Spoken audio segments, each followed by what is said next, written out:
Bom dia a todos. Vamos dar início à sessão de julgamento do dia 21 de outubro de 2020, às 9 horas da manhã. O primeiro processo pautado para hoje, o item 36 da pauta, que seria um processo repetitivo, Indústria de Laticínio BG Limitada, foi retirado de pauta por solicitação da PGFN. Então, da mesma forma, o 37 ao 44. O 36 era o paradigma, 37 a 44 os repetitivos. Então, a gente, na sequência, vai para o item 45 da pauta nacional, Minérios S.A., de relatoria da conselheira Thaís. A gente vai ter sustentação oral do Dr. Daniel Oliveira Fonseca. Eu peço por apoio a convidar o Dr. Daniel a ingressar na sala. Ok, presidente, farei a convocação. Item 45 da pauta, Dr. Daniel Oliveira, seu processo será julgado agora. Por favor, verificar a mensagem privada no chat.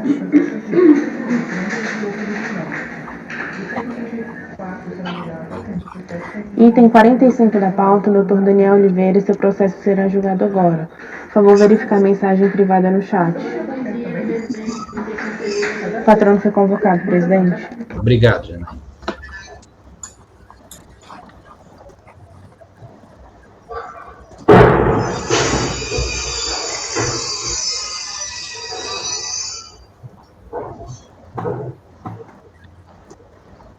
Renato.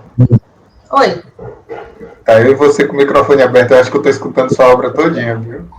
Peraí. Mas pelo menos hoje não tem britadeira, já é alguma coisa.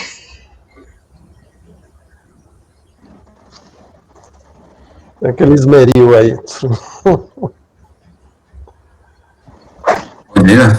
Bom dia, doutor Daniel. Bom dia. Nossa turma julgadora.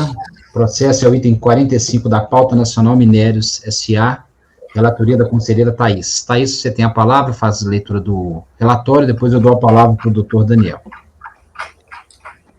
Certo, presidente. Bom dia. Vamos lá.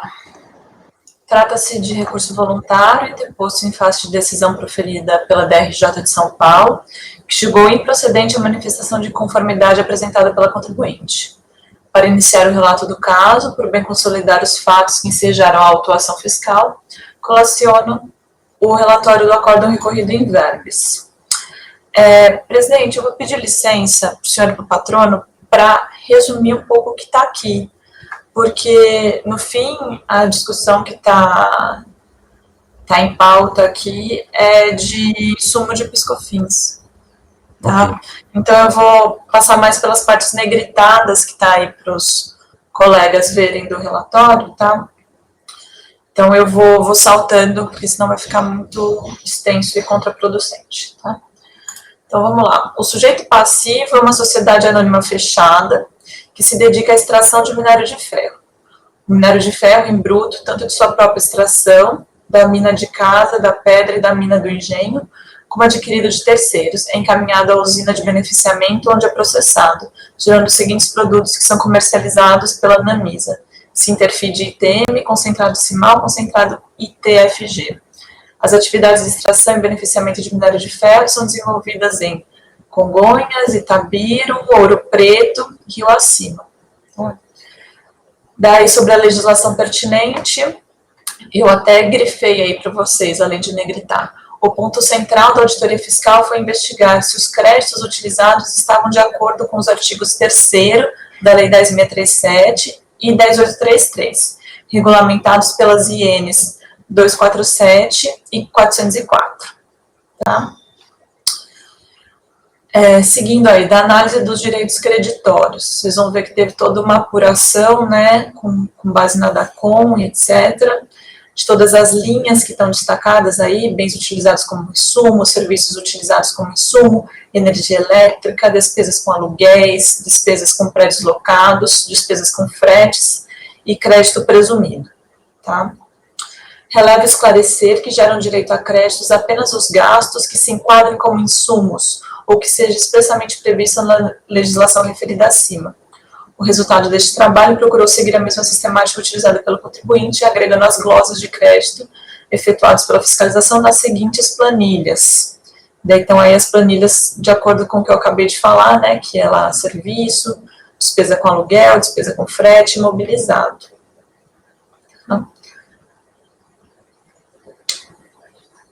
Continuando na parte negritada. A seguir, passa-se a analisar os itens glosados conforme sendo descrito à luz da legislação vigente. Primeiro, com relação aos serviços, né, item 3.1. O que diz a fiscalização? Que os bens e serviços utilizados como insumo na prestação de serviço, não na produção, fabricação de bens ou produtos à venda. Daí ela cita os artigos das INs, né, que definem serviços utilizados como insumos como sendo utilizados na fabricação ou produção de bens destinados à venda e prestados por pessoa jurídica domiciliada no país, aplicados ou consumidos na produção ou fabricação do produto. E daí ele glosa os serviços que estão aí listados para vocês. Vocês vão ver que tem terraplanagem, topografia, sondagem, diversos itens, né? Seguindo. Aí eu grifei um por um. Tá? Já lá na página 9. A próxima glosa é de despesas de aluguéis e máquinas e equipamentos. É patente com o inciso 4 do artigo 3º da Lei 10.037/1833 e alterações posteriores, restringiu o desconto de aluguéis aos aluguéis de prédios, máquinas e equipamentos pagos a pessoas jurídicas utilizados nas atividades da empresa, não permitindo descontos de crédito provenientes de locação de veículos, locação de banheiro químico, torre de iluminação, compactador, bomba, equipamento topográfico. Tá? Seguindo, a próxima glosa é de crédito sobre aquisição do ativo imobilizado. A conclusão da fiscalização foi que não geram créditos os ativos adquiridos antes de 13 de maio de 2008, apurados pelo contribuinte na taxa de depreciação de 1/12 ao mês. Já na página 10, cientificada da decisão, a contribuinte apresentou manifestação de conformidade, na qual, de início, também aponta o processo final 03.13.18, que contém os fundamentos que motivaram as glosas procedidas pela fiscalização, bem como toda a documentação apresentada pelo contribuinte para atendimento ao tema de intimação fiscal. Alega que a fiscalização indevidamente efetuou glosas referentes a custos com aquisição de serviços prestados por pessoa jurídica, aquisições do ativo imobilizado e despesas com aluguéis e máquinas e equipamentos. Sobre os serviços, diz que os serviços são essenciais e necessários ao desenvolvimento da atividade econômica da requerente, de modo que a requerente amplamente impugna todas as glosas efetuadas pela autoridade fiscal e passa a demonstrar para alguns dos itens a sua essencialidade, a sua atividade. Já na página 12, no caso dos autos, pelos bens terem sido adquiridos pela requerente no ano de 2009, daí já está falando da parte da depreciação, né? No caso dos autos, pelos bens terem sido adquiridos pela requerente no ano de 2009, é cabível a apropriação do crédito de 1/12, conforme descrito no parágrafo 3º do artigo 1º da Lei 11.774 de 2008. Entretanto, a autoridade fiscal glosou o crédito sobre a aquisição dos bens ativados pela requerente com a justificativa que não seriam utilizados em sua produção, situação que não autoriza o crédito para abatimento do PIS. Todavia, o entendimento fiscal não deve prevalecer, de modo que a requerente amplamente impugna todas as glosas efetuadas pela autoridade fiscal. Então, também com relação à depreciação, no fim, tem a questão de a produção dá direito ao crédito ou não, né, do PIS e da COFINS. Ademais, conforme antes estudado, o que importa para a determinação do crédito é a referibilidade, direta ou indireta, à atividade da empresa, e não somente a aplicação direta na produção. Quanto às glosas relativas a despesas com aluguéis de máquinas e equipamentos, deve ser considerado, em primeiro lugar, neste item, que a própria lei para essa despesa não exige que os prédios, as máquinas e equipamentos sejam utilizados na atividade produtiva da empresa. Na verdade, precisam ser utilizados nas atividades normais e usuais. Ademais, os bens que foram locados, todos, foram indiscutivelmente utilizados para a atividade da empresa, pois, conforme consta do relatório fiscal, estes bens são equipamento para construção, compactador de solo, aditivo MRS, locação de locomotiva, caminhão-pipa, equipamento topográfico e bombas. Terminei aí de ler os highlights da decisão do relatório de primeira instância, né? Então, voltando aí às minhas palavras.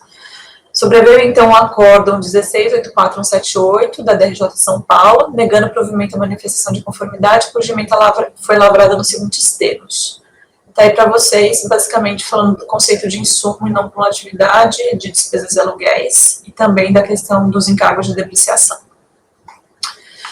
E resignada, a contribuinte interpôs o recurso voluntário de folhas 163 a 168 a este Conselho.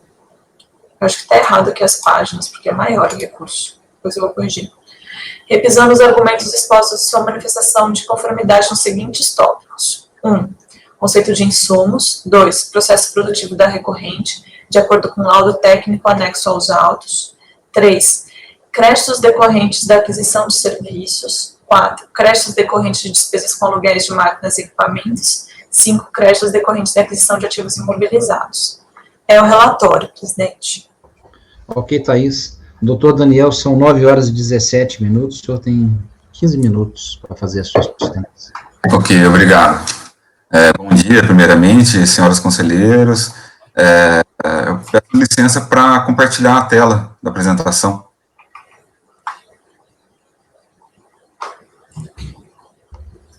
Ok.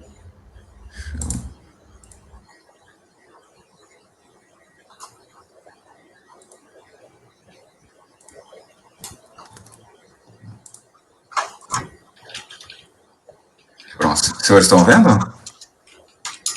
Sim. Tá ok.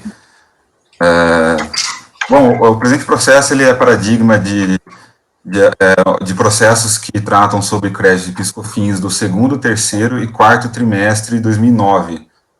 O paradigma é o item 45, que trata do PIS do segundo trimestre de 2009, mas o resultado dele será aplicado aos demais trimestres. Os despachos decisórios, eles homologaram parcialmente os créditos declarados, de forma a glosar os seguintes itens para os trimestres em referência. Os itens são serviços prestados por pessoas jurídicas, aluguel de máquinas e equipamentos e aquisições de ativo imobilizado.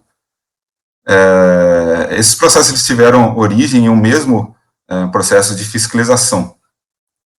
Bom, como bem disse a senhora conselheira, a recorrente ela é empresa mineradora e ela realiza todo o processo produtivo desde a extração até o beneficiamento do minério de ferro. Pois bem, com relação aos serviços glosados estão listados na tabela que segue, todos eles foram discriminados nos autos da sua utilização e sua essencialidade no processo produtivo. Gostaria de destacar os principais deles, que tiveram maior relevância nas glosas, como o serviço de caminhão-pipa, utilizado na molha do chão das minas, o que possibilita a passagem dos caminhões, tratores e dos trabalhadores, com a finalidade de assentar a terra e os resíduos oriundos da atividade de mineração. Esse serviço é expressamente autorizado pelo parecer normativo da Receita, com produtos e serviços de limpeza, e existem procedências favoráveis no CARF com relação a esse tipo de serviço. Com relação aos serviços geológicos e sondagens, ele é obviamente essencial à atividade de mineração, ele é aplicado na etapa de extração, e como objetivo a análise das informações do subsolo e a identificação das áreas destinadas à extração de minério. Referido item também tem autorização expressa no parecer normativo no setor de pesquisa e desenvolvimento, no parágrafo 8º do parecer normativo 5 da Receita. Também tem precedente favorável da Câmara Superior com relação a esse serviço na atividade de mineração. Em relação ao serviço de apontamento de viagem, apontador de transporte de minério, eles são utilizados como movimentação interna no setor de mineração, com o fim de organizar a extração de minério e direcionamento dos caminhões carregados nas áreas internas da mineração. O contrato foi juntado na manifestação de conformidade, aqui eu trago o trecho do objeto. Temos também o serviço em enlonamento e desalonamento, eles são aplicados na fase de transporte do minério de ferro dentro e fora do setor das minas, destinados a proteger a carga em cima dos caminhões, de forma a impedir o derrame da carga nas estradas com forma de segurança. Eu trouxe aqui também o trecho do contrato juntado na manifestação de conformidade. E com relação a esses dois últimos serviços, o serviço de apontamento de viagem e de elonamento, eles foram expressamente autorizados pela DRJ em processo oriundo da mesma fiscalização, o processo final 2012-86, que não é objeto agora de julgamento, mas que foi autorizado o crédito dos referidos serviços pela DRJ. Aqui eu trago o trecho do acórdão da DRJ, onde expressamente autoriza a utilização dos créditos de serviço de elonamento, isolamento e apontamento de viagem, transporte de minério de ferro, e por surpresa da recorrente foi negado com relação aos processos em referência. Quanto ao tema dos aluguéis de máquinas e equipamentos, aqui eu trago a lista dos aluguéis que foram glosados no processo, que traz locação de bomba, caminhão-pipa, compactador de solo, locação de equipamento de construção, equipamento topográfico e locação de locomotiva. Todos eles são, obviamente, utilizados na atividade da empresa e tem expressa autorização para a utilização do crédito no inciso 4 do artigo 3º das leis do PIS/COFINS. Eles são utilizados nas atividades normais e usuais da empresa e por consequência, tem seu crédito autorizado pela lei. Com relação às aquisições do ativo imobilizado, a recorrente pediu em sua manifestação e em seu recurso a nulidade do despacho rescisório, tendo em vista que, no processo de fiscalização, a autoridade fiscal não trouxe a lista de glosa dos ativos imobilizados. Então, consequentemente, isso impossibilitou uma defesa específica para cada item glosado, tendo em vista que não houve a lista dos bens glosados para o período de 2009, que são referentes aos processos em julgamento. Então, com relação às aquisições de ativo imobilizado, a recorrente pede a nulidade do despacho rescisório, tendo em vista a preterição do direito de defesa. Bom, são essas palavras que eu queria trazer. Fico à disposição, caso os senhores tenham alguma dúvida. Agradeço a oportunidade. Obrigado.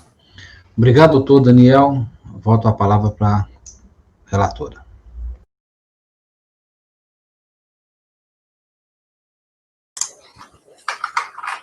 Obrigada, presidente. Desculpa.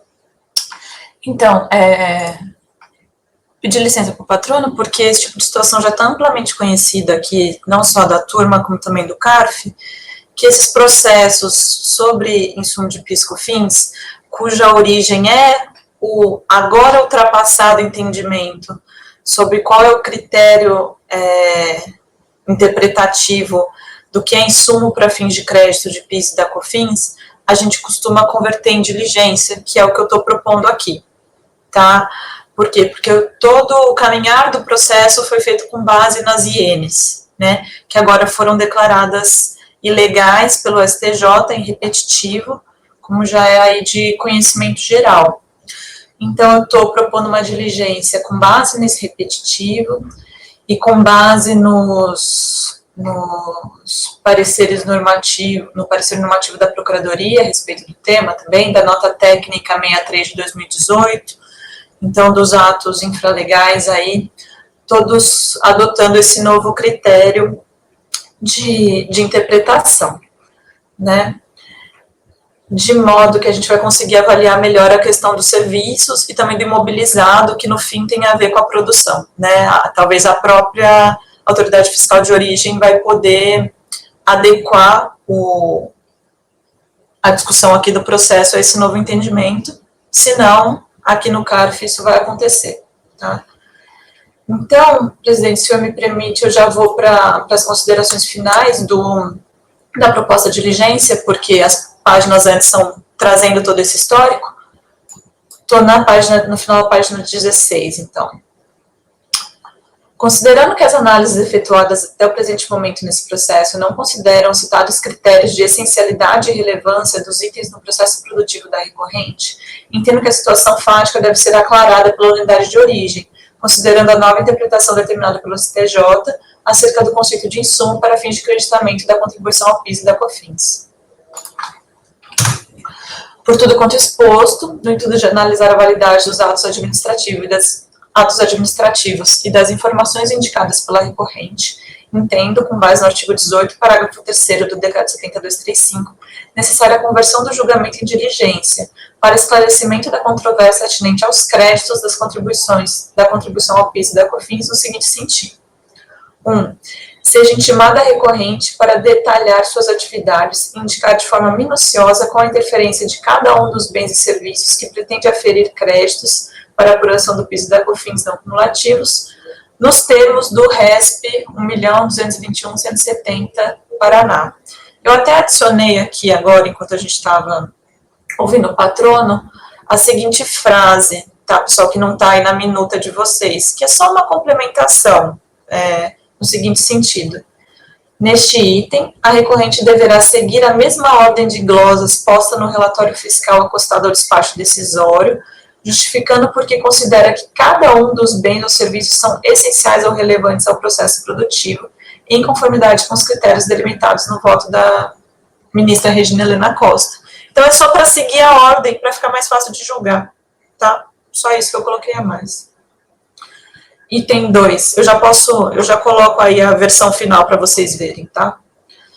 Item 2, a fiscalização com base nas informações prestadas no item 1 e documentos constantes aos autos, como o laudo de folhas 368 a 398, elabora um novo parecer e um novo demonstrativo a respeito do direito creditório de cada um dos itens glosados, com as considerações efetuadas a partir da interpretação do conceito de insumo determinado pelo STJ, segundo os critérios da relevância e da essencialidade.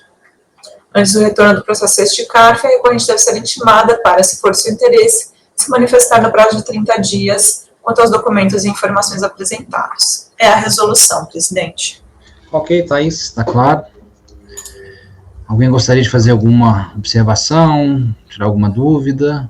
Podemos ir ao voto, né? Então, conselheiro Pedro. Com a relatora, presidente. Cíntia.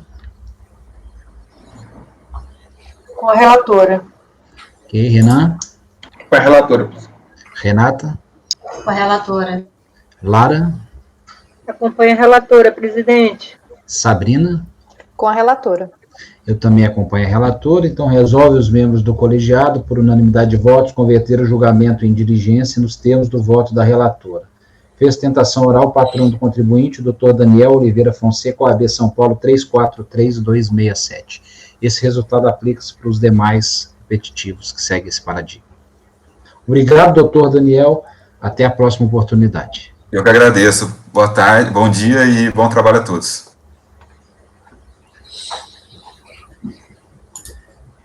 Ok.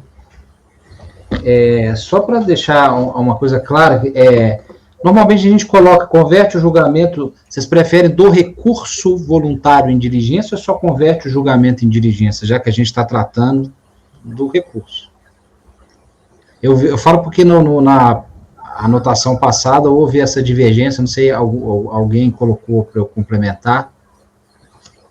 Julgamento do processo ou julgamento do recurso voluntário? Não, o julgamento, porque a gente está falando, vamos lá, a ata, ela refere-se àquele tópico, aquele processo, né?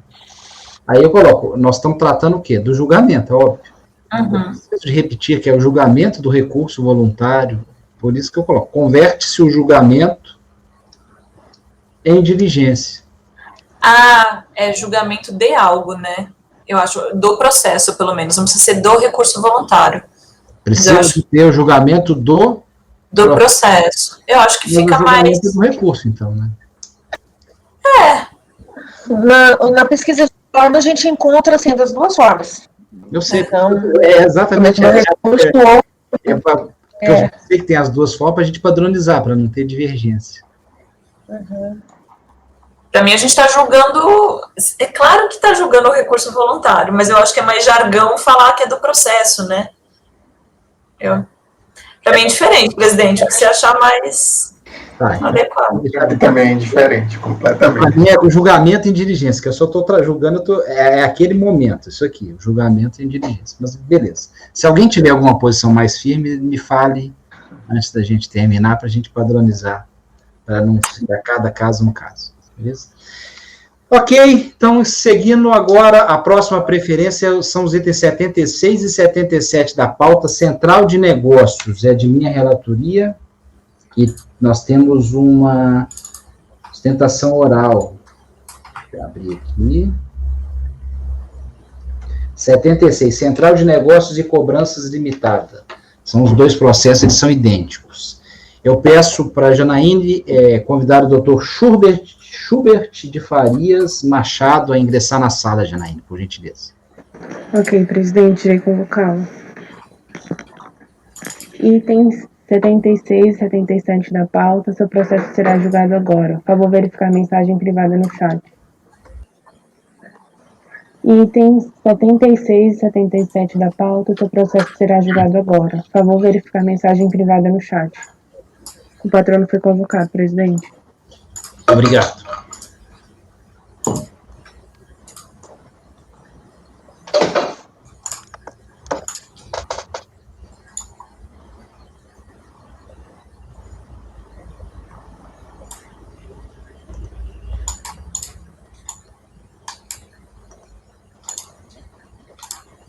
Eu vou começar com o 4564, tá?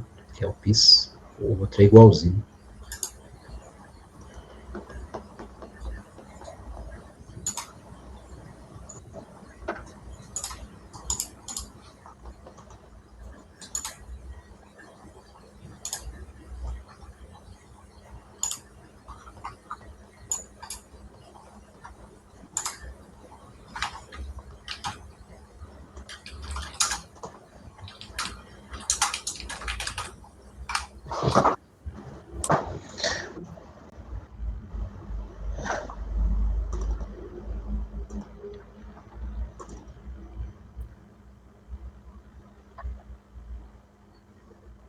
Bom dia. Bom dia, doutor. A câmera ainda não está aparecendo para mim ainda não, a imagem. Habilita a câmera. Isso, doutor. Pronto. Isso. Bom dia, doutor Schubert, seja bem-vindo à nossa turma julgadora. O processo são os itens 76 e 77 na pauta central de negócios de cobranças limitada de minha relatoria. Eu vou fazer a leitura do relatório. Eu peço que nesse momento vocês deixem o microfone desligado para não dar eco e não atrapalhar. E assim que eu terminar o relatório, eu passo a palavra para o senhor para fazer a sustentação por 15 minutos. Sim, senhor.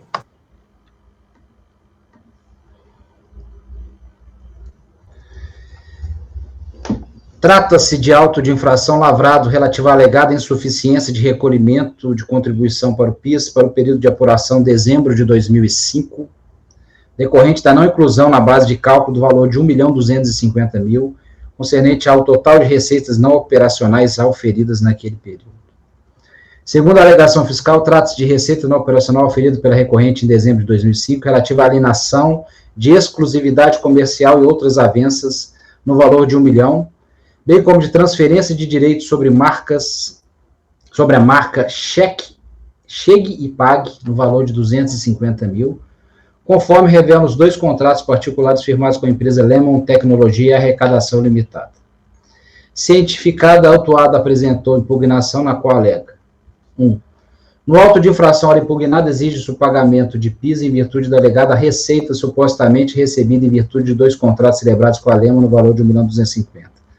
A autuação, contudo, não merece prosperar. É que a aludida operação constituiu, de rigor, na venda de ativos por parte da impugnante, que não mais realizará atividade de cobranças e de recuperação de crédito. Subsume-se, portanto, no disposto do artigo 1º, parágrafo 3º da 10833, norma segundo a qual não estarem compreendidos no conceito de receita tributável aquelas não operacionais decorrentes da venda de bens do ativo imobilizado. No caso, a impugnante alienou balcões de MDF com vidros laterais e frontais. São palavras da recorrente. à época impugnante. Com vidros laterais e frontais acompanhados de computadores, cofres, impressoras e cadeiras. Vale dizer, alienou toda a estrutura necessária à montagem dos estándares ou guichês através dos quais sua atividade de recebimento de pagamento e cobrança é realizada. Trata-se, inegavelmente, de venda do seu ativo imobilizado. A venda da marca Chegue e Pague, até então pertencente a impugnante, por igual, envolve a alienação de um bem do ativo, sendo certo que toda ela faz parte da estrutura empresarial vendida a Lemon. A impugnante protesta aprovar o alegado por todos os meios de direito admitido, a exemplo de perícias, ouvido testemunhas, juntada posterior de documentos, tudo desde logo requerido. A sexta turma da DRJ São Paulo julgou improcedente a impugnação e manteve o crédito tributário lançado. Transcrevo aqui a emenda. Regularmente cientificado, o contribuinte apresentou tempestivamente seu recurso com as seguintes alegações em síntese. 1.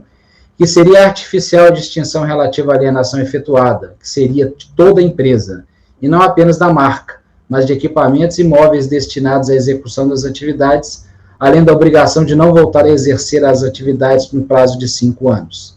2. Que a lei não exigiria para a configuração de um bem como integrante do ativo que ele tenha sido obtido com a realização de gastos e despesas, sendo possível sua construção com esforço e trabalho. E que o julgador acó teria negado a produção de provas que poderia esclarecer os fatos. O processo foi encaminhado a esse conselho para julgamento e posteriormente distribuído a esse relator. É o relatório. Dr. Schubert, são 9 horas e 38 minutos. O senhor tem até 15 minutos para fazer a sua sustentação oral. O senhor tem a palavra. Excelentíssimo senhor conselheiro, presidente deste órgão administrativo de julgamento, excelentíssimos senhores conselheiros e conselheiras que o compõem, um bom dia, obrigado pela oportunidade de estar aqui sustentando as razões da recorrente. O relatório já foi muito preciso no que diz respeito aos fatos essenciais que precisam ser examinados para o deslinde do caso. De uma maneira muito breve, a recorrente obteve receita na alienação de elementos do seu ativo e, portanto, não submeteu esta receita à incidência das contribuições para piscofins. O agente fiscal entendeu diferente, entendeu que parte dessa receita que a recorrente entendeu como sendo da alienação do seu ativo não era alienação de ativo e, portanto, deveria, sobre esta parte, incidir piscofins. E essa parte que o fiscal destacou diz respeito precisamente à alienação do uso da marca e do direito, ou melhor, da conferência ao direito ao adquirente de que ela, empresa vendedora, aqui recorrente, não exerceria essa mesma atividade em concorrência a ele em determinado período. Então, a questão se resume assim: é ou não é ativo o uso de marca? É ou não é ativo a venda de um direito de não exercício daquela atividade em determinado período? Este é o ponto essencial.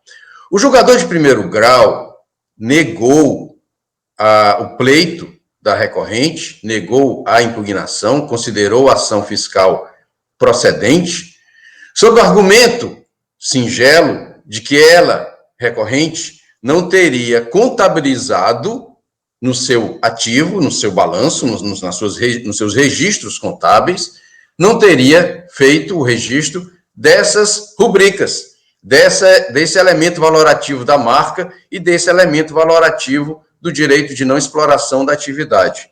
E, portanto, por não estar no ativo, e só por não estar no ativo, não poderia ser considerado venda de bens do ativo.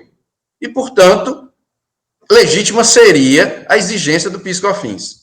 E é essa questão, excelências, que a recorrente coloca. Será que o intangível relativo ao direito de marca, o intangível relativo ao direito de não exploração daquela atividade em determinado período, seria ou não ativo?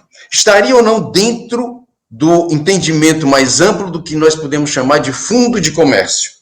Ora, se ela tem um fundo de comércio, esse fundo de comércio envolve muitas coisas.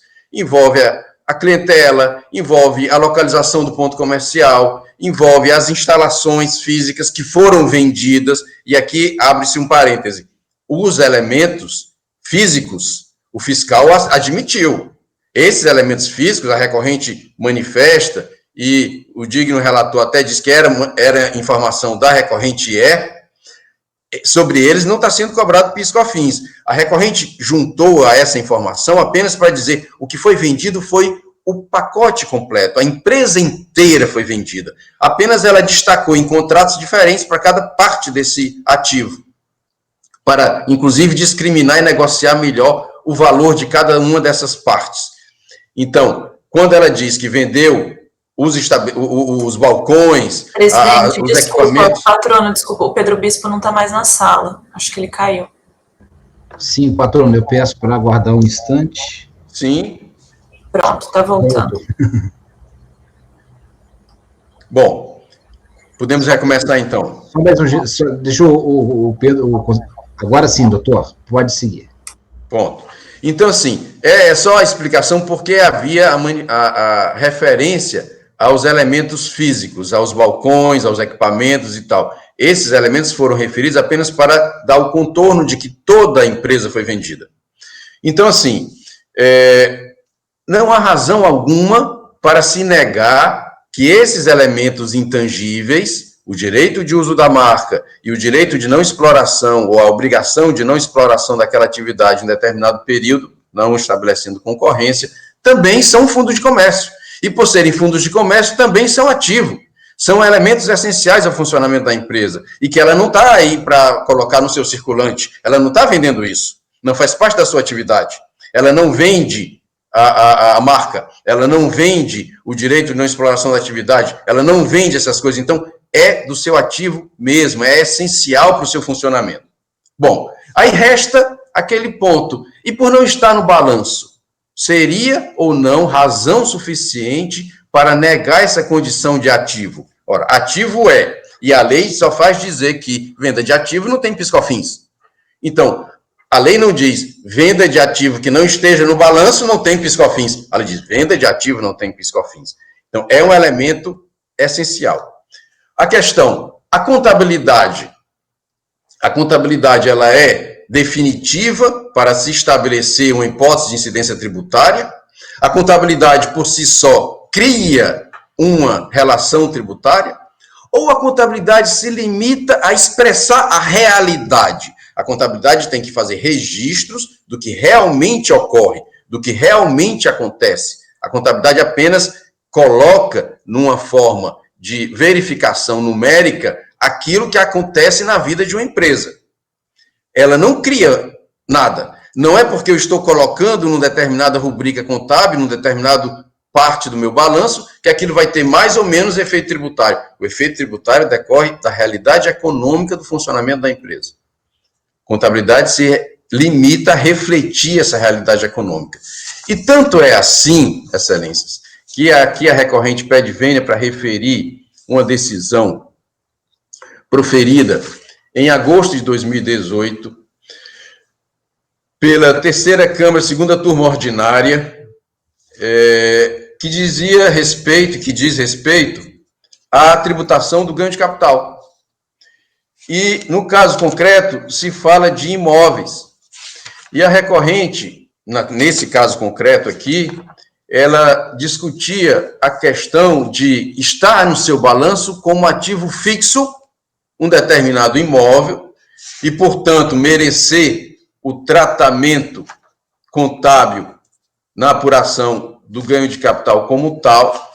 E a fiscalização entendeu que não, que a questão de estar no ativo fixo foi um deslocamento que ela fez no balanço dela na contabilidade, que aquele bem estaria, na verdade, no seu circulante, deveria ser considerado como circulante, como sua atividade de venda. E, portanto, negou o registro contábil. E pede vênia para ler um trecho da decisão, inclusive uma decisão apontada, no caso aqui sairão duas decisões, uma decisão que foi apontada nos fundamentos do voto, do processo 103.80, 72.11.52/2014-80, Acórdão 1302-002-327, publicado no dia 31 de outubro de 2017.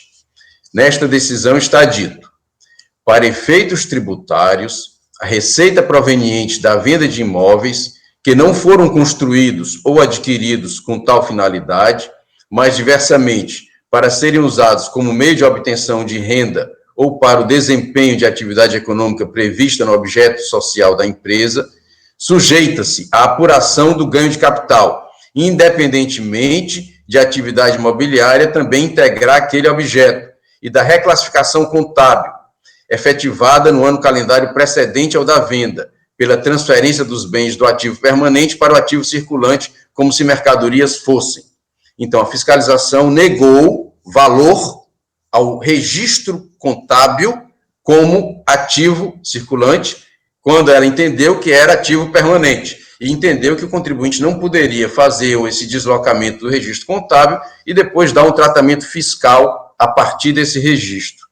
E agora, especificamente na decisão que eu me referi no início, do processo 12.448.728070/2011-17, Acórdão 1302-003-074, da terceira Câmara da segunda turma ordinária, esta proferida em agosto de 2018, um trecho do voto vencedor no caso, diz assim: e no caso, mesmo que os livros e documentos contábeis da empresa não tenham sido juntados ao feito pela autoridade lançadora, e mesmo que o predito imóvel tivesse sido registrado em conta de ativo circulante nos estoques, semelhante anotação representaria contradição patente, já que, insista-se, pelo objeto social então vigente, o contribuinte nem mesmo poderia registrar tal estoque, por não deter, repita-se, atividade imobiliária como uma de suas atividades operacionais,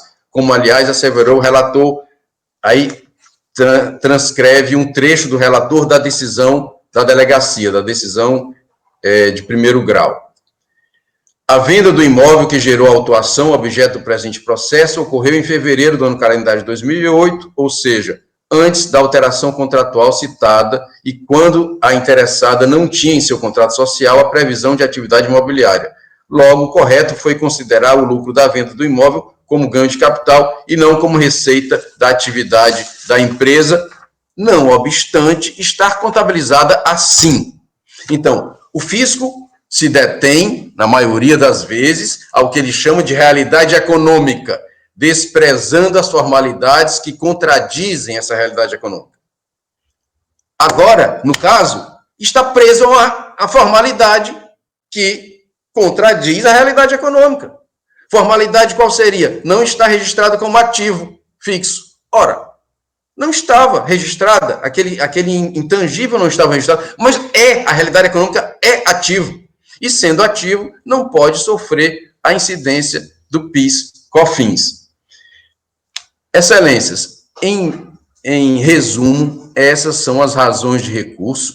A recorrente tem convicção de que agiu de maneira correta, todos os seus registros foram oferecidos ao agente fiscal, ele examinou tudo, não há nenhuma divergência com relação aos fatos, os fatos são incontroversos, a questão da prova que se referiu no início era apenas para configurar que realmente as condições eram essas, mas o julgamento de primeiro grau se cingiu ao fundamento de que não estava contabilizado no ativo, então aí transformou a questão numa questão essencialmente de direito, porque realmente não estava contabilizado no ativo, mas nem por isso ele deixa de ser ativo.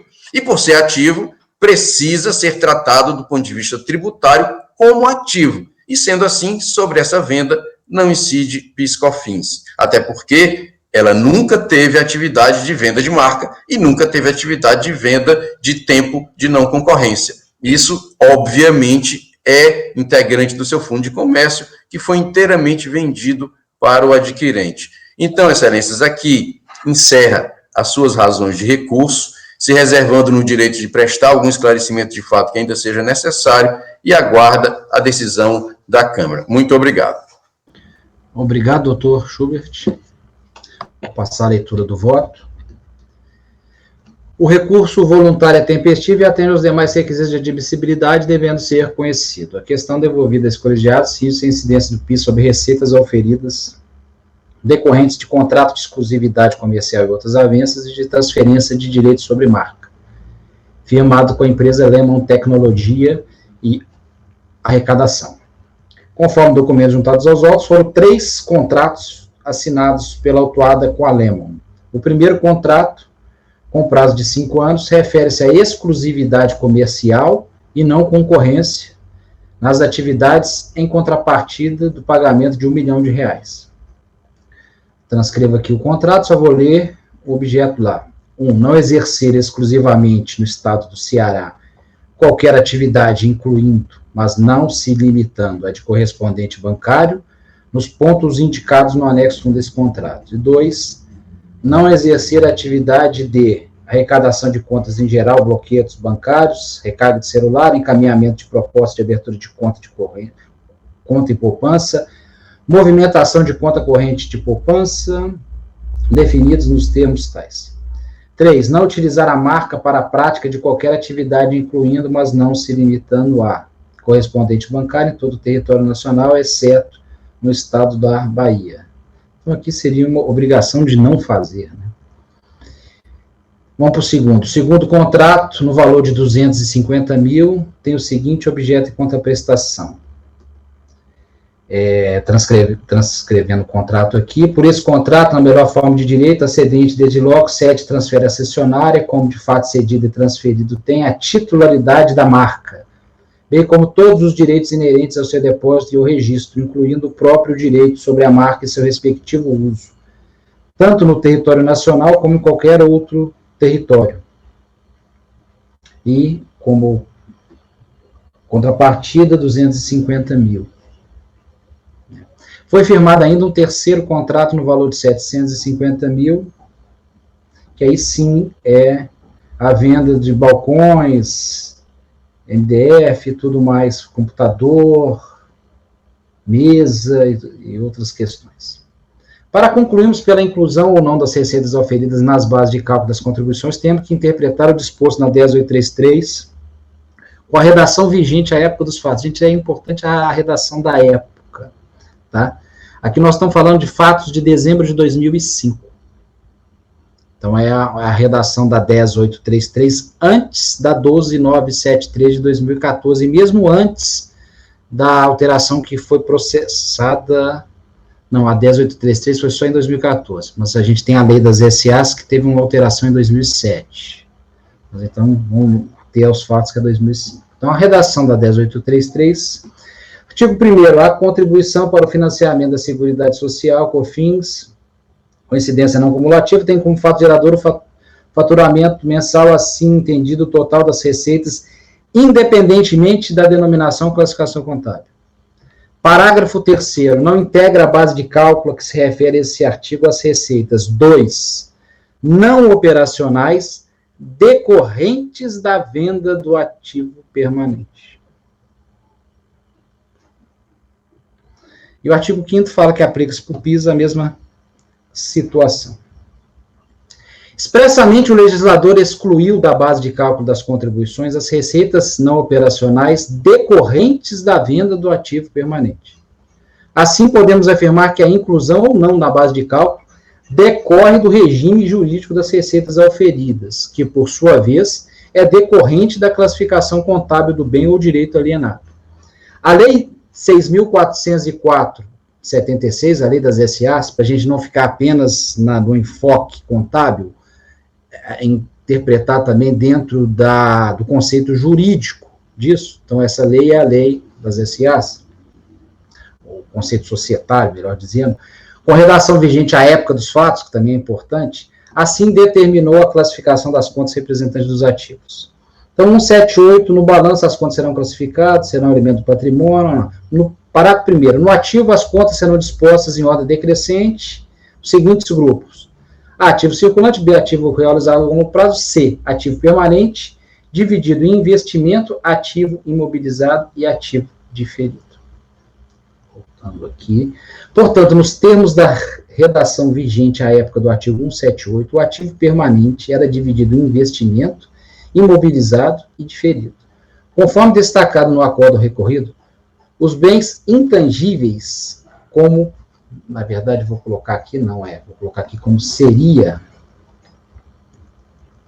o caso da marca, deveriam ser contabilizados no ativo diferido, ainda que algumas empresas os contabilizassem no imobilizado. O julgador ACO entendeu que, para a exclusão da base de cálculo do PIS e da COFINS não cumulativo de receita proveniente da venda do direito sobre marca, faz necessária a comprovação de que esse bem intangível realmente estava contabilizado no ativo permanente. Em seu entendimento, para tornar a marca um ativo permanente, seria necessário que a pessoa jurídica tivesse incorrido em custos em relação a ela e que os tivesse contabilizado como seu ativo. Como a marca não estava contabilizada como ativo permanente, não seria possível a exclusão da receita oferida decorrente da cessão de marca. Sentido contrário, a recorrente alega que a lei não exigia, para a configuração do bem como integrante do ativo, que ele tenha sido obtido com a realização de gastos e despesas, sendo possível sua construção com esforço e trabalho. Não assiste razão recorrente. É sabido que as contribuições para o PIS e COFINS com incidência não cumulativa têm como fato gerador o faturamento mensal, assim entendido, o total das receitas auferidas, independentemente de sua denominação ou classificação contábil. A exceção trazida pelo inciso 2, parágrafo 3º do artigo 1º da 10833, aplicável também ao PIS, expressamente se refere a receitas não operacionais decorrentes da venda de ativo permanente. Conforme acima destacado, a inclusão ou não na base de cálculo decorre do regime jurídico das receitas auferidas, que por sua vez é decorrente da classificação contábil do bem ou direito alienado. A previsão da exclusão não era para a venda de bens ou quaisquer direitos, mas exclusivamente daqueles contabilizados no ativo permanente. Assim se manifestou o julgador ACO. Entretanto, é certo que, à época dos fatos, como ainda hoje, a contabilização da marca deve ser feita em relação ao gasto a ela relacionado como registro ou desembolso a terceiros na compra de direitos. Assim, para que a marca se tornasse um ativo permanente, era necessário que a pessoa jurídica tivesse incorrido em custos ou em relação a ela e que os tivesse contabilizado como seu ativo. Dessa forma, mesmo que a empresa tivesse direito exclusivo à exploração da marca, se ela não incorreu em custo, não se pode falar em reconhecimento contábil dessa marca. Destarte, para que tivesse procedência a alegação da contribuinte, ela deveria ter trazido aos autos comprovantes de que a marca Chegue e Pague estava devidamente contabilizada em seu ativo permanente, nos valores correspondentes aos custos. Entretanto, ela não trouxe. Parece que sem controvérsia, que realmente não há. Nesse sentido, pela ausência de comprovação da contabilização do bem cedido, não é possível excluir a receita decorrente da contabilização da marca, assim manter-se o lançamento.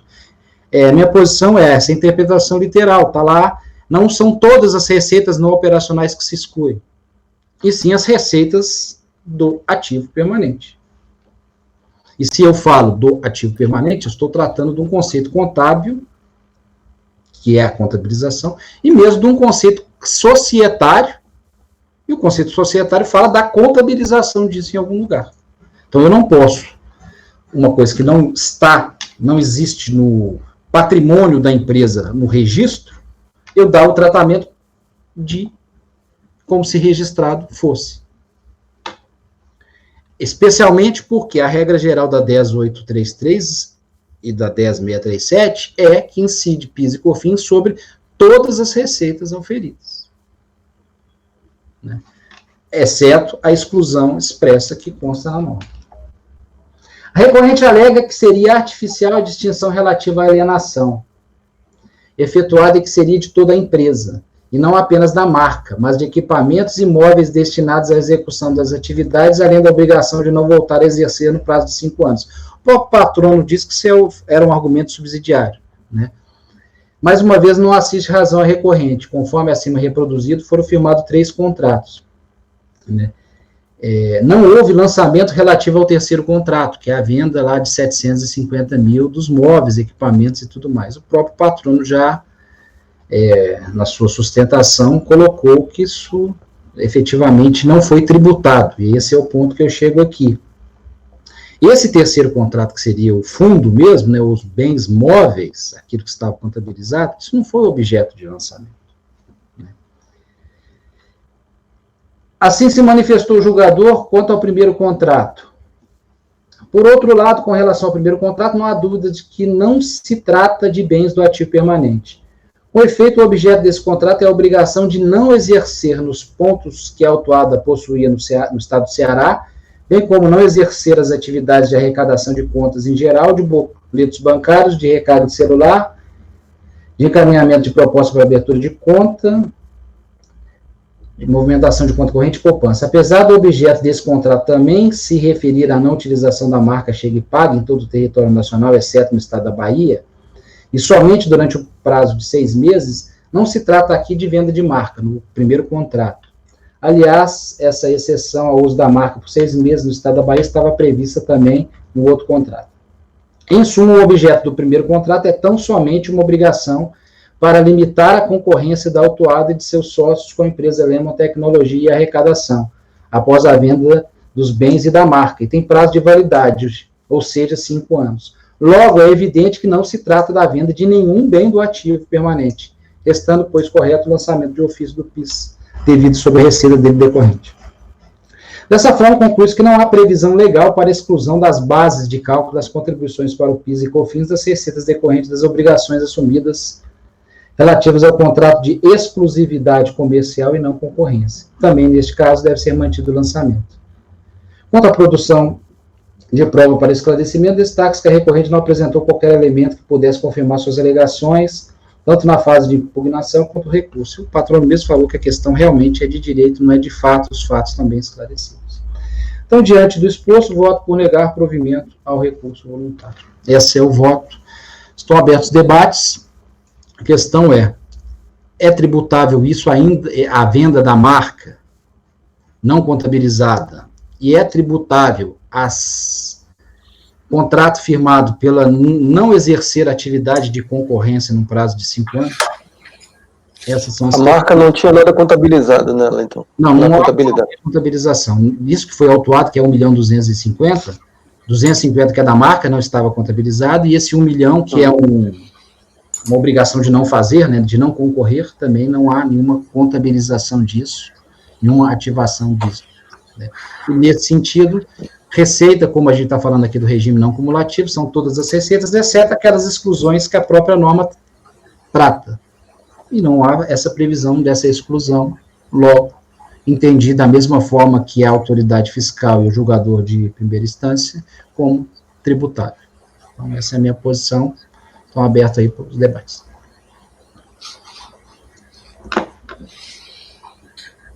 Estou com uma dúvida, presidente, se puder me ajudar. Tem esse problema da mudança da lei societária, né, no tempo. Porque o que aconteceu? Em 2007 veio a lei 11.638, que mudou a lei das SA, né, esse artigo 178. Isso. E passou a falar expressamente do intangível. Isso, 179, inciso 6, fala, no intangível, os direitos que tenham objetos de bens incorpóreos destinados à manutenção da companhia ou exercidos com essa finalidade. Note-se que nós estamos falando de 2005, tá, Thaís? Então, essa lei aqui é posterior, tá? E era ela que falava ela que fala do intangível expressamente. Antes disso, era uma interpretação de que estava subtendido. Na verdade, isso seria diferido, seria um ativo diferido, aquele ativo que você poderia contabilizar no permanente, que o pessoal fazia, ou então no diferido. Se eu incorri em gastos para desenvolver uma marca, o que é o diferido? É aquele dispêndio que eu tenho que vai impactar diversos exercícios. Uhum. Né?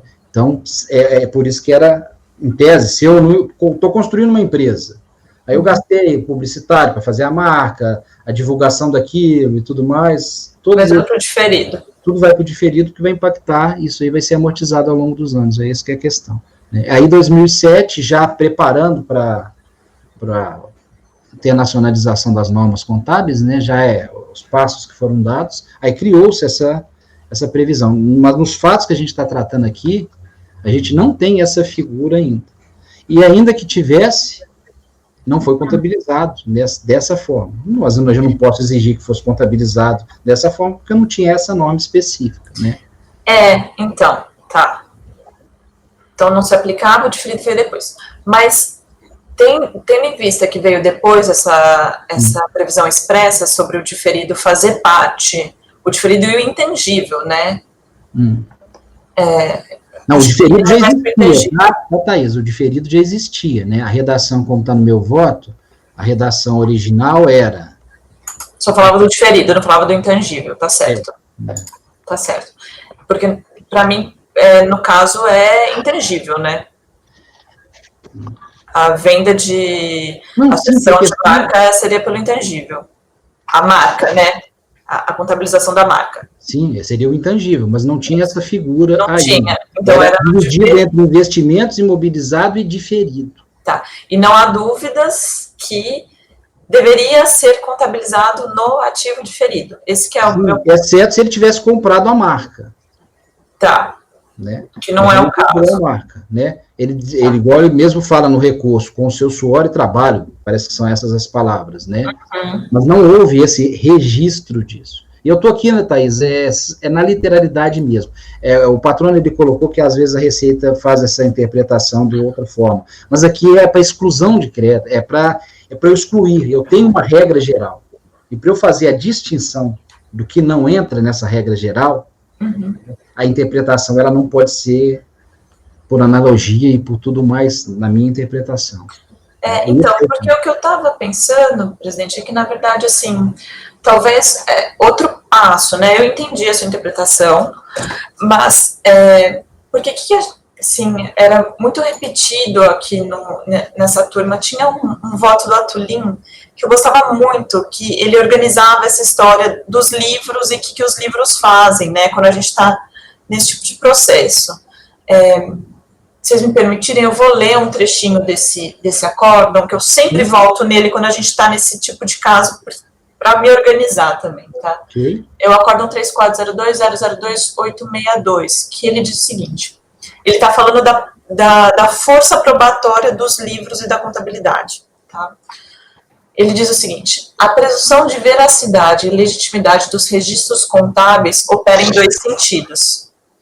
Por um lado, cabe ao fisco o ônus de provar que os lançamentos efetuados não correspondem à realidade, caso pretenda decretar a imprestabilidade da escrituração para fins fiscais.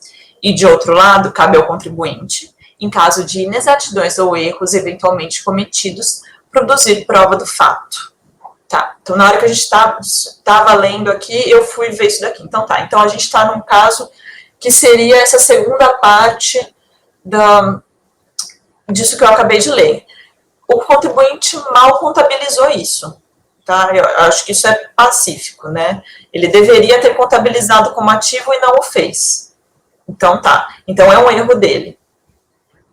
E isso faz com que seja dele o ônus probatório de mostrar esse erro da contabilidade, tá? Por outros documentos. Tá, então o que a gente tem nesse processo aqui? Daí também pedi a sua ajuda, presidente, foi o relator.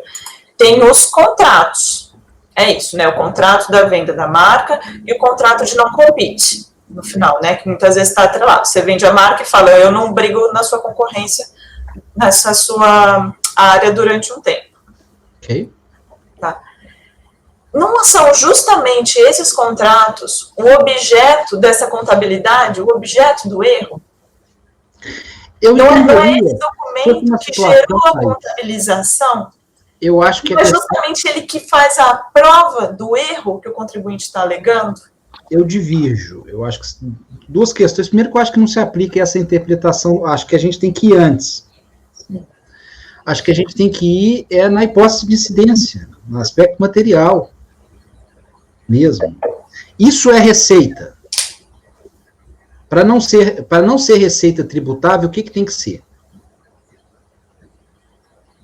Eu posso, uma coisa que não é ativo, na época, se eu for, aí eu posso buscar isso no conceito, no direito privado. Vou buscar no direito. O direito privado não é contabilidade. Então, eu vou no direito societário. Direito societário é direito privado. Então, eu estou buscando na norma societária, do direito privado, qual é o conceito de ativo permanente. Esse é o ponto, na minha interpretação. Então... Aí eu vou, peraí, desculpa, achei que você tinha terminado. Não. Aí agora vamos para a prova. Seria uma situação um pouco diferente se fosse uma marca notória ou uma marca registrada e for trazido aqui todo o conteúdo da marca. Estou vendendo a marca, o meu computador aqui, HP, o nosso do CARF. Está sendo negociado uma marca HP. Marca HP registrada. Veio aos autos uma marca registrada, um registro da marca e tudo isso. O que eu tenho aqui, que você está achando que é a prova suficiente, é uma transação, como está na defesa, o patrono agora colocou de uma forma, no meu entendimento, mais lógica, mas a defesa, ela vai no sentido, não, eu vendi, foi a empresa, o negócio. Ora, e na defesa está aqui, não, está tudo junto. Até ele mistura com essa parte dos bens móveis que foram vendidos, não, eu vendi, toda hora ele fala isso. É todo o negócio que eu vendi. E apenas separou os contratinhos distintos. Então, eu entendo também que, do ponto de vista de marca, se eu for assim, não, isso não está contabilizado, mas a realidade é que, efetivamente, isso era uma marca forte, isso era uma marca registrada. Isso aqui, eu entendo que aqui a única coisa que está é o contrato, na transação daquela situação. Então, também no ponto de vista de prova, Thaís, eu divido desse entendimento, mas acabei. Entendi. Desculpa, achei que você tinha terminado aquela hora. Então, com relação à primeira parte, que é da incidência, eu acho que, na verdade, a discussão aqui é base de cálculo, é um passo posterior. Não é aquela discussão que normalmente a gente tem, receita não sistema não cumulativo não faturamento é receita. A gente está discutindo aqui só uma expressa exclusão da base de cálculo que está na 10833 na 10637, quando ela coloca lá no inciso do artigo 3º que a exclusão é daquilo que está no ativo. Okay. Tá? Então, tá bom, deveria estar no ativo. E por isso que eu trouxe aqui a questão de, se o contribuinte está falando que isso aqui deveria estar no ativo e não está, isso aqui é erro dele, ele que tem que provar. Tá? E por que eu estou, assim, com dificuldade de acompanhar o seu raciocínio com relação às provas? Eu fui ao auto de infração. São 3 parágrafos, né, a descrição do problema, né, pela autoridade fiscal, está na página 7 do processo eletrônico, que basicamente ele fala em um parágrafo qual que é a questão, né, que, com efeito, o valor retroindicado corresponde ao total das receitas não operacionais de dezembro de 2005, não decorreu da venda de seu ativo imobilizado, mas da alienação de exclusividade comercial e outras avenças, bem assim da transferência de dinheiro sobre a marca, conforme revelam os 2 contratos. Ponto. Fim. É essa a argumentação do auto de infração. Nunca a autoridade fiscal contestou a validade desses contratos. Isso nunca foi colocado em xeque. Mas por que não contestou? Então, a gente não poderia, na minha opinião, colocar em xeque a validade dos contratos. Porque o objeto, Thaís, que a autoridade é a venda, é a receita. Por isso que eu estou voltando à incidência. Por isso que eu estou voltando ao aspecto material. Por isso. E aí, vamos lá, aspecto material / quantitativo. Também não dá para a gente analisar um aspecto voando no outro, né? Beleza. Por isso, porque ele está colocando aqui o seguinte, esses 250 mil, ele está lançando o quê? A PIS/COFINS eu lanço a receita. Né? Esses 250 mil que ele está falando que é isso, pode ser isso. Só que é tributável. Porque não atendeu ao requisito do parágrafo 3º. É isso que é a interpretação.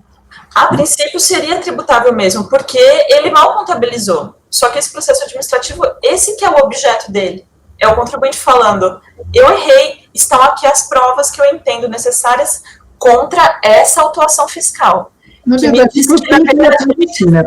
todo respeito à autoridade fiscal aqui, porque o que ela fala simplesmente não é venda do ativo, e não fala o que é. Okay. Ela não resolveu o problema. Ela simplesmente fala, não é isso, estou tributando, e não diz o que é. porque tem que ser. Então, é tão claro que foi um erro do contribuinte que não tem outra opção. Deveria ser. Com você, se tivesse a prova, se a parte tivesse trazido com relação à marca em si. Eu não contabilizei, mas essa marca, ela existe, essa marca está aqui. Você fala que a fiscalização não contestou isso porque ela está tributando a negociação em si. Isso. O oferimento dessa receita. Por isso que ela entendeu como suficiente isso. Ela não bateu, por exemplo, essa marca não existe, essa marca é isso, essa marca é aquilo. Mas eu Excelência, um esclarecimento de fato. Por gentileza, doutor. Hein? Mas eu entendo essa situação e eu confesso que esse caso não é fácil por conta desse intangível. Mas a situação, já te dou a palavra, doutor. Mas depois eu gostaria de voltar à discussão no 1 milhão. Nós estamos falando da marca. A questão do 1 milhão já é uma outra situação. Deixa eu dar a palavra para o doutor. Esclarecimento apenas de fato, doutor, não para defender nenhuma posição, por gentileza, que sua parte já passou. Apenas esclarecimento de fato. Perfeitamente, Excelência. É apenas exatamente para posicionar aquilo que foi colocado como fato incontroverso. Tá? Então, é fato incontroverso porque até agora, nesse momento, não foi controvertido. Então, é fato incontroverso e por isso a recorrente disse que nem precisava provar. Fato incontroverso, ela vendeu marca. Até agora, até esse momento, isso não foi colocado em dúvida em nenhuma folha dos autos. Tá? E o segundo fato incontroverso, ela vendeu a obrigação de não exercer aquela atividade em 5 anos. Isso também é fato incontroverso. O que falta apenas é dar a categoria jurídica de cada um desses fatos. Mas admitir hoje, agora, que ele não vendeu marca, aí não tem como, porque seria o princípio da não surpresa. O contribuinte estaria sendo surpreendido com uma coisa nova que até esse momento não foi colocado. É só isso, Excelência. Obrigado. Mas com relação à prova, até no recurso, tanto na impugnação quanto no recurso, o contribuinte a todo momento fala que quer perícia, que quer, porque a alegação dele é que vendeu tudo. É só esse ponto. Mas eu entendi bem a divergência, Thaís, e com relação à parte do 1 milhão. Qual parte é essa, presidente? É o primeiro contrato. É o contrato de R$1 milhão da não concorrência. Do não compete. Para mim é a mesma coisa. É intangível, é prova. Eu não vi diferença Ok. nada. Ok. Entendi sua posição. Mais alguém gostaria de fazer algum comentário? Podemos votar? Eu queria só fazer uma pergunta. Se existe, porque a gente vem comentando basicamente sobre o contrato. Existe no processo, ou o contribuinte a menos alega, uma mensuração do valor desses ativos intangíveis, talvez até o patrono possa ajudar nisso. Como que se chegou a esse valor? Se não estava contabilizado, não há uma avaliação, nada, esse valor consta simplesmente no contrato e pronto? Nos autos, sim. Como diz a Thaís, essa foi a prova apresentada. Compra e venda. Por isso que eu volto a falar que isso é a questão da receita, né? O aspecto material disso aqui, entendeu? Está sendo tributado a venda, essa receita de 1.250.000. O contrato dividido numa parte de 1 milhão por não concorrência e 250 na marca. Por isso, mais uma vez, que eu afirmo também com relação à prova contrária nisso. Você colocou essa parte bem colocada. Essa marca vale tanto, uma avaliação ou outra coisa nesse sentido. Eu continuo com dificuldade, porque isso nunca foi contestado pela fiscalização. Por que ele vai fazer isso? Por que ele vai contratar um laudo para demonstrar um número que ninguém nunca brigou com esse número? Para provar que aquela marca, eu não contabilizei isso, mas isso aqui é isso. A realidade é essa. Ainda que a realidade que como o contorno da lide foi feito nesse processo. A gente poderia até aqui, se vocês acharem que existe algum problema, estão em dúvida, eventualmente propor uma diligência para fazer alguma coisa. Mas o contribuinte até aqui, eu não vejo como pedir isso dele, porque isso nunca foi contestado dele. Sim, ele não teria obrigação de fazer essa prova. Ninguém contestou que ele vendeu marca pelo valor tal e que esse valor está errado. Deveria ser mais caro ou mais barato. Exatamente no sentido, se o cara não traz a prova, o cara não é a empresa, se a X não traz uma prova contábil, deveria fazer isso de outra forma. Que é o contrato. Os termos do contrato nunca foram contestados. A fiscalização poderia botar vários problemas no contrato, como põe. Ontem a gente julgou um problema de contrato porque a data da assinatura era anterior ou posterior ao negócio de cigarro, lá de venda de cigarro. É isso, se a fiscalização acha que o contrato tem um problema, ela só não acha que o contrato tem problema porque ela só está tributando a receita decorrente daquele contrato. É só por isso. Mas perfeito, Thaís, a divergência nossa está posta. Eu falei da avaliação, Thaís, não só como prova para fins fiscais. O contribuinte está vendendo uma marca para um terceiro. É esperado, é até lógico, que o contribuinte, ou mesmo o comprador, não o nosso contribuinte, até mesmo o comprador vai solicitar uma avaliação dessa marca. Por isso que eu suscitei esse questionamento, porque me parece óbvio que na avaliação de uma marca, não vai o comprador e o vendedor vão sentar a uma mesa e falar, olha, vale 1 milhão?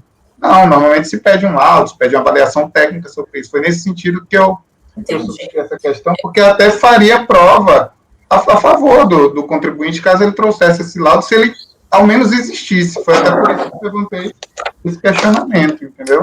Entendi. É que eu acho que a gente está pensando na questão de venda, um negócio um pouco chique, né? Venda de marcas, cláusula de não compete, etc. A gente está pensando em exemplos talvez mais grandiosos, como o presidente até colocou, por exemplo, de uma venda da HP, que é uma marca conhecida.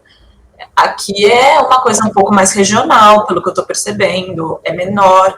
Então, assim, a gente imputar exigências de que as partes têm que ter um laudo de quanto que vale, eu acho que a gente está se adentrando num negócio jurídico de partes que são livremente ali possíveis de transacionar como elas quiserem.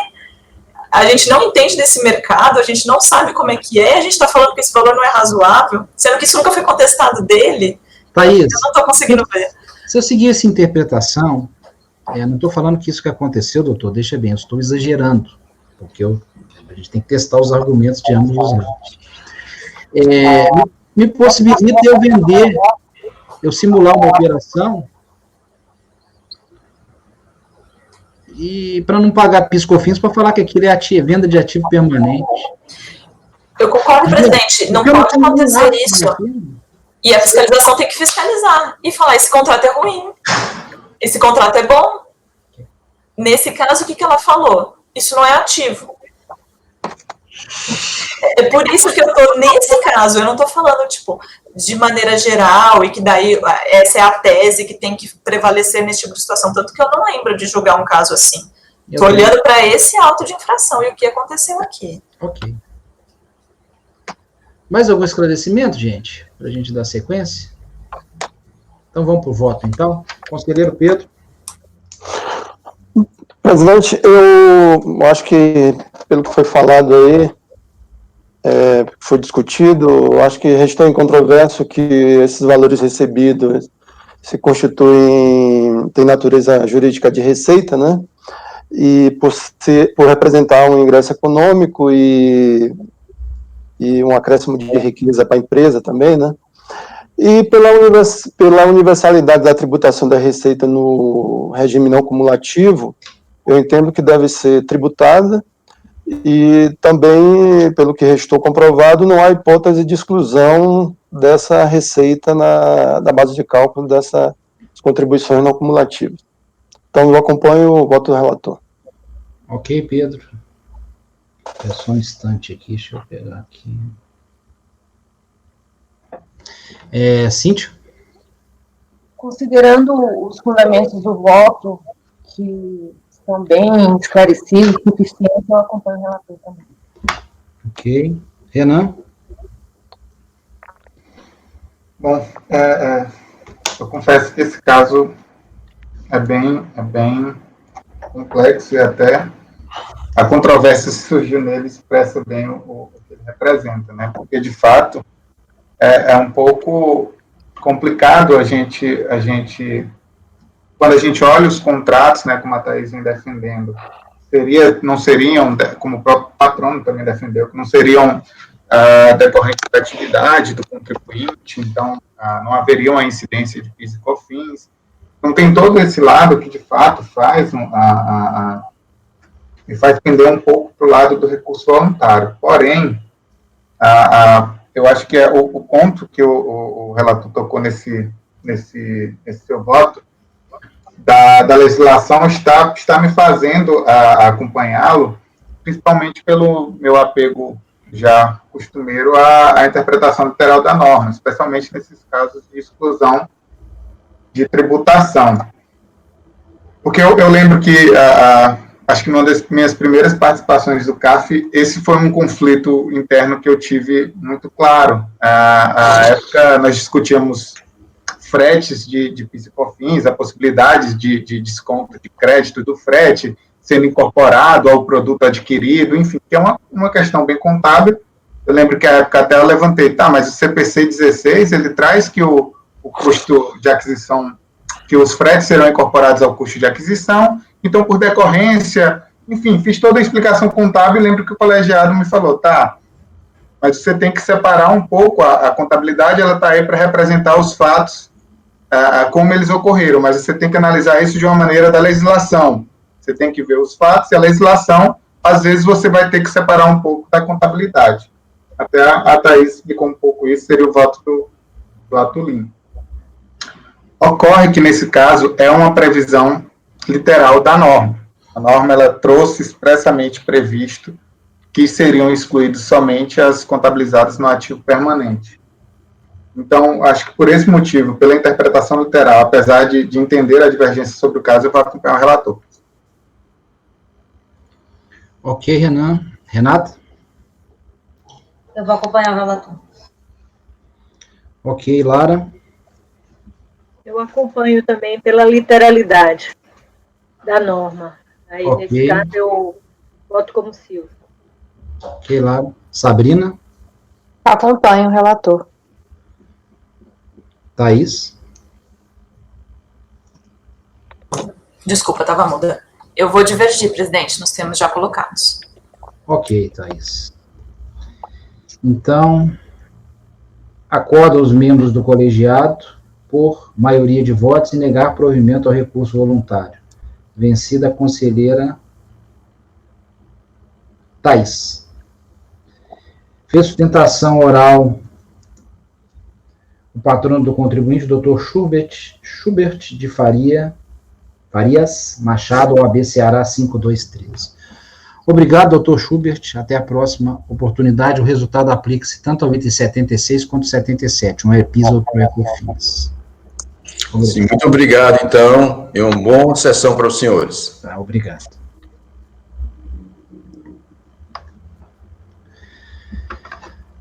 Pronto, confesso, esse caso também não foi simples. Esse caso, especialmente essa questão contábil societária, não é simples, confesso. Então, apesar de... Eu me solidarizo com a sua posição também, Thaís. Eu sei que não é daqueles casos fáceis. Para mim não é o caso que dá para sair por unanimidade. São 10h30, um intervalinho de 5 minutos. Nós temos muita coisa, tá, gente? Mas sustentação sempre agarra mais, por isso que nós gastamos 1h30. 10 minutinhos? Ok? Então a gente retorna às 10h40. Vamos ser pontual, tá, gente? Para a gente não estender muito hoje. O dia hoje está longo. Ok? Obrigado.